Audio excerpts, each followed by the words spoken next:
Señora Vergiat. Madame Vergiat. Merci, Monsieur le Président. SIS II sera-t-il le nouveau Big Brother européen? Le système d'information Schengen, créé en 1990, était le pendant de la suppression des contrôles aux frontières. Il concernait essentiellement les véhicules volés, les personnes disparues et les ressortissants de pays tiers interdits de séjour. Un simple outil de coopération policière. Sa portée n'a cessé de s'élargir au regard des signalements inclus, des données collectées et du nombre de personnes y ayant accès.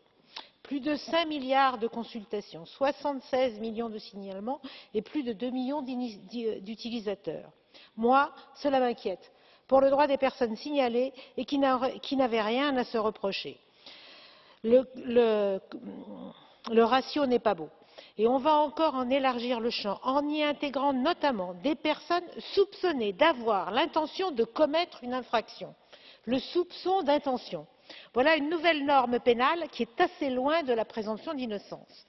On pourra intégrer dans un fichier de criminalité un peu n'importe qui, nous venons de l'entendre, sans que les intéressés même ne le sachent vraiment. On va aussi ficher tous les ressortissants de pays tiers faisant l'objet d'une mesure de retour ou d'un refus d'entrée sur le territoire. C'est un cran supplémentaire dans la criminalisation des migrants en situation dite irrégulière, qui sont, rappelons-le, dans leur immense majorité, des personnes en situation de détresse.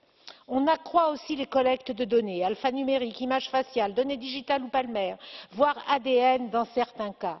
Oui, nos citoyens ont droit à la sécurité. Les nouvelles technologies, j'ai terminé, Monsieur le Président, les nouvelles technologies peuvent y aider, mais pas à n'importe quel prix, pas en développant un climat de suspension généralisé au détriment des droits fondamentaux, surtout entre de mauvaises mains. Pour nous, c'est non.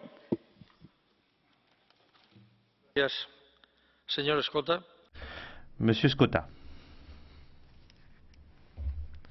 Merci, Monsieur le Président. Chers collègues, pourquoi continuer à mettre au second plan le citoyen européen?